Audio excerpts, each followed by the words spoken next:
বন্ধুরা, তোমরা কেমন আছো? আশা করি তোমরা খুব ভালো আছো। আমিও খুব ভালো আছি। আজকে তোমাদের আমি ভোলা মাছের ঝাল করে দেখাবো।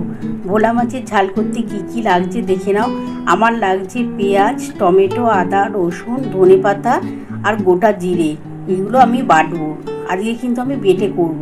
তোমরা দেখতে থাকো আমি কিভাবে করছি। বন্ধুরা দেখো, আমি এই যে রসুন, আদা, টমেটো, পেঁয়াজ, ধনেপাতা আর গোটা জিরে সবই আমি বেটে নেবো। আমি বেটে তারপর তোমাদের দেখাচ্ছি। বন্ধুরা দেখো, আমি কিন্তু মশলা বেটে নিচ্ছি। দেখে নিয়েছো কী কী দিয়েছি। আজকে পেঁয়াজ, আদা, রসুন আর গোটা জিরে, ধনেপাতা এগুলো বেটে নিয়ে তোমাদের দেখাচ্ছি। আজকে ভোলা মাছের ঝালটা কিন্তু একটু ঝাল ঝাল করে আর পেঁয়াজ রসুন দিয়েই করছি। বন্ধুরা দেখো, আমি কড়াটা বসিয়ে নিয়েছি। কড়ার মধ্যে সর্ষের তেল দিয়ে দিয়েছি। তেলটা গরম হয়ে গেছে। এবার এই যে দেখো, আমি এই মাছের মধ্যে নুন আর হলুদ দিয়ে দিয়েছি। এগুলো মাখিয়ে আমি মাছগুলো ভেজে নেব। ভেজে নিয়ে তোমাদের দেখাচ্ছি আমি কিভাবে কারিটা করব।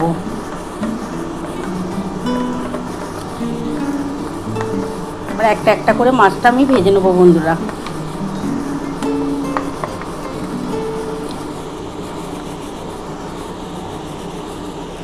আমার দেখো বন্ধুরা, তেলটা গরম হয়ে গেছে। এবার আমি মাছগুলো দিয়ে দিচ্ছি।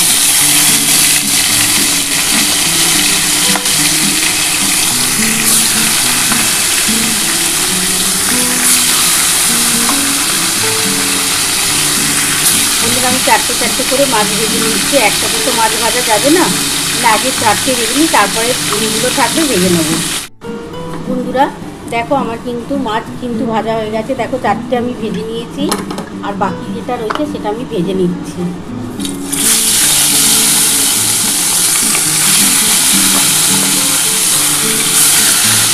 এটা ভেজে নিয়ে আমি তুলে নেবো, তারপরে আমি তোমাদের রান্নাটা দেখাচ্ছি।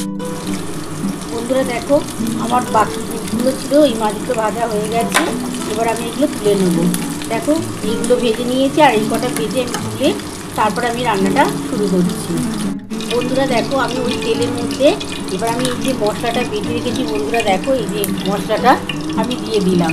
এটাকে পেঁয়াজ, আদা, রসুন দিয়ে সবই বেটেছি, ধনেপাতা, রসুন সবই বেটেছি।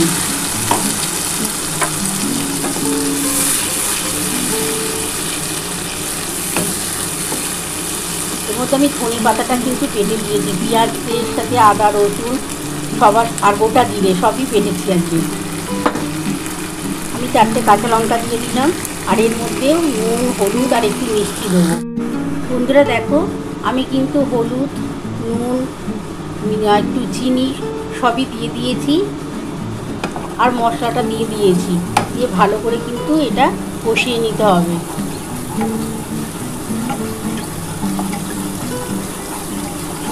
যতটা ভালো করে মশলাটা কষাতে পারবে ততটা কিন্তু এই ভোলা মাছের ঝাল খেতে ভালো লাগবে।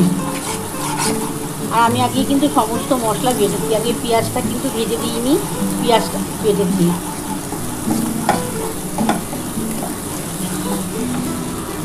দেখো বন্ধুরা, এবার আমি মশলার জলটা দিয়ে দিচ্ছি।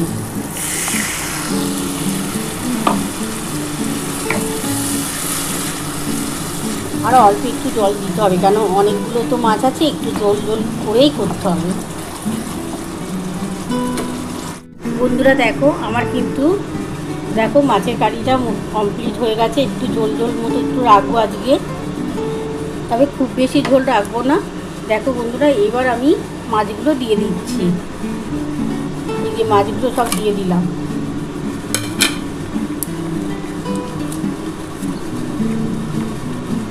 মিনিট ফুটিয়ে নেবো, ফুটিয়ে তারপর আমি নামিয়ে নেবো। নামিয়ে তোমাদের দেখাচ্ছি। দেখো বন্ধুরা দেখো, আমার ভোলা মাছের ঝাল নামানো হয়ে গেছে। আর এটা আমি পেঁয়াজ, আদা, রসুন, জিরে, ধনেপাতা সবই বেটে করেছি। তোমরা বাড়িতে অবশ্যই করে খেও। যদি আমার রেসিপি তোমাদের ভালো লেগে থাকে প্লিজ একটা লাইক, সাবস্ক্রাইব করতে ভুলো না। আর কমেন্ট বক্সে অবশ্যই জানিও কেমন হয়েছে। তাহলে এরকম আরও নতুন নতুন রেসিপি নিয়ে তোমাদের সামনে হাজির হব। Thank you.